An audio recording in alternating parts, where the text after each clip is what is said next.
The DEA has raided 4 medical marijuana dispensaries in Seattle. In fact, I should be clear, there aren't even medical marijuana dispensaries because in the state of Washington, marijuana is legal for recreational use. But the Obama administration apparently doesn't care because they have obtained warrants and they have raided 4 separate dispensaries. And let me give you their names. One is Seattle Cross, Tacoma Cross, Key Peninsula Cross, and Bayside Collective. Now, that's a band name. Bayside Collective does sound like a band name. Now, authorities went into the dispensaries with a warrant, and then they took away the cell phones of all the employees that worked at the dispensary, and then they also confiscated all of the marijuana at the dispensaries. And who knows what's going to happen from here on out, but this is exactly what we expected, even though the Obama administration said that they were going to respect states' rights when it comes to this issue. They have not respected states' rights. They are still doing these ridiculous raids. You know why they took the cell phones away? Because you put your weed in it. What's the point of taking the cell phones? Just because we'd like to spy in, we'd like to collect all the information on your cell phones and all the phone numbers that you have. Now you get put on a list of suspicious people because if they shopped here, which you don't know, could be their mom, whatever. Okay, we're going to collect that. There's no reason to take the cell phones. I mean, it's an extra level of douchebaggery, right? Just to inconvenience them and make you realize, like, oh shit, I don't want to continue in this business if they're continually hounding me in this way. Yeah.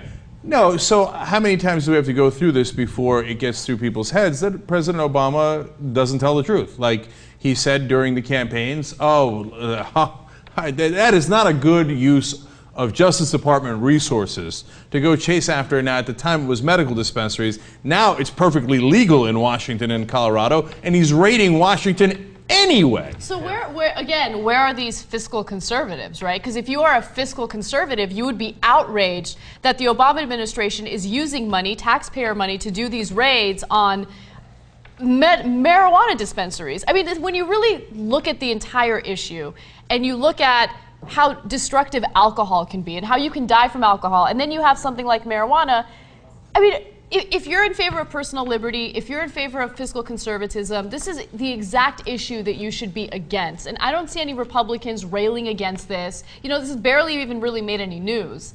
I just can't imagine wasting any resources on something so stupid. So Douglas Hyde is a well-known lawyer for these dispensaries and medical marijuana advocates, etc. And in this case, he said, look, you have to understand something. We're not the criminals.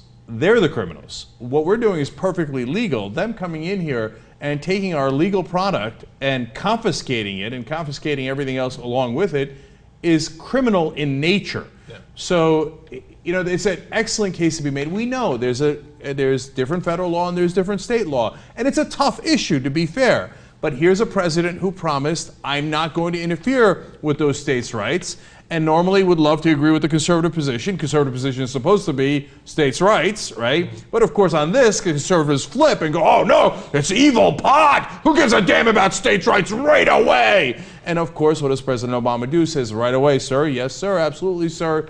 And he raids the dispensaries for no reason. Well, I mean, I'm trying to find the reason, and this guy, the owner of these 4 dispensaries, it says here, is under investigation for illegal pot sales and money laundering. And it's that they've already had a 2-year investigation of this, and I'm curious whether, forgetting motivation, if there was any thought like, okay, whatever, wrap up whatever you have, and then are we starting new investigations? That's a good point. Yeah, look, I understand what you're saying. It's possible, but if the guy is doing sales he shouldn't be doing, that's also a state issue, right? But the state isn't taking action here. The federal government's taking action. Exactly. And at the time, at a time right after they passed this law to do this raid, when the Justice Department said we won't do raids like this, it would appear to the average person that you're trying to send a message, right? So you're right, Ben. It could be that it's either a coincidence or they're wrapping up an old investigation and maybe this guy is some sort of drug czar in the wrong way outside of the legal stuff that he's selling.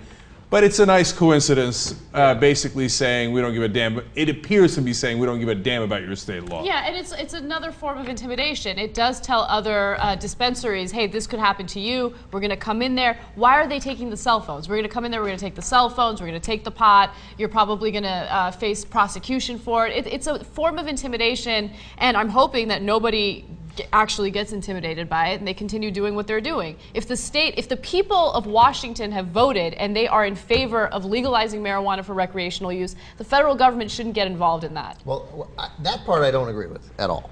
I agree with only conceptually. Specifically, I do. I don't know why the DEA is bothering raiding pot dispensaries. Like people's arms are getting hacked off on the Mexican border. Like there seems to be plenty of work for the DEA to do that's valuable work. And I suspect there are a lot of DEA agents who roll their eyes at this, I would imagine. But like the fact that, I mean, we just spent a long time in the first hour talking about how North Carolina's outrageous Voting Rights Act law needs to be preempted by federal legislation. So, like, I get it. If there's federal law wins, it always in my world, and generally we've come upon now some rare cases where federal law winning is a bad thing.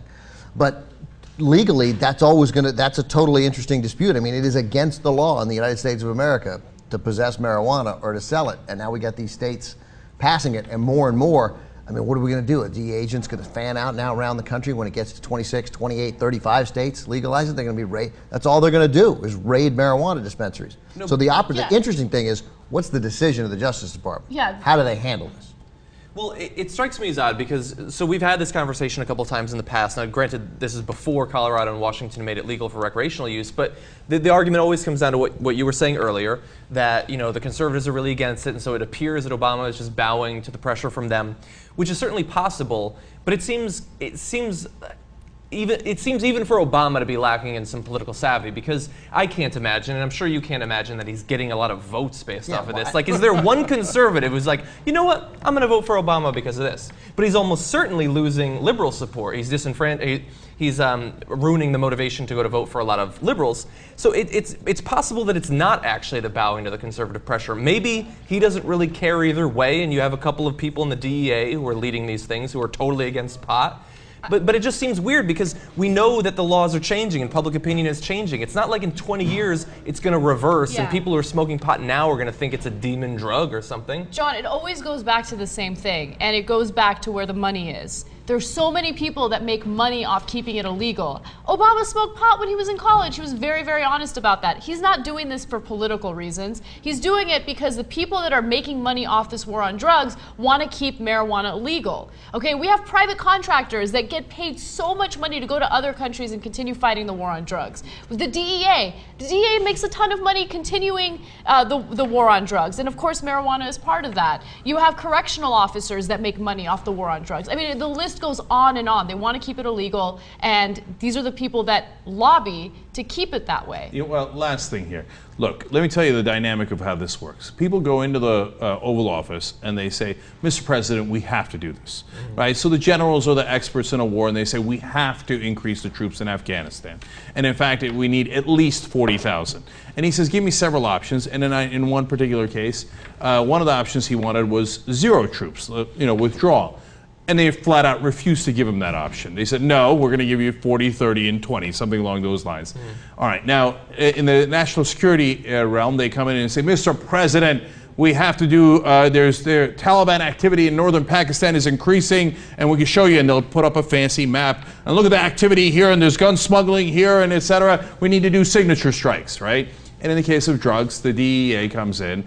And by the way, he appointed a super right-winger left over from the Bush administration to be the head of the DEA, which he didn't have to do. One possible answer, by the way, is the most simple answer. It's not that he's bowing down to conservatives, it's that he is a conservative, okay?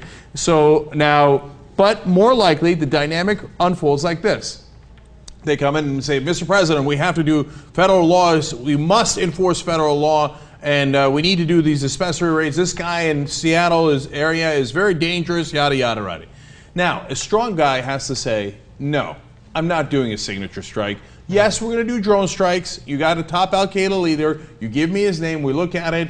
and when we think we've got a good shot at them, we take it. But I do not hit people who I don't know who they are. We do not do that, right? No, if I told you to give me an option where there are 0 troops, you goddamn give me an option where there are 0 troops, or the next time it won't be you coming into this meeting, it'll be the person under you coming into this meeting. And if you come and tell me to do a dispensary raid, apparently you missed my campaign where I said we're not going to raid dispensaries and waste our resources that way. But President Obama is not that kind of strong leader. He's the kind of leader who thinks, well, if I don't bow down to this pressure, well, a story might leak about how I'm soft on drugs, soft on terrorists, etc. So I will do the easiest thing possible. Yes, go ahead, do the signature strike, increase the troops, and do the dispensary raids. Next.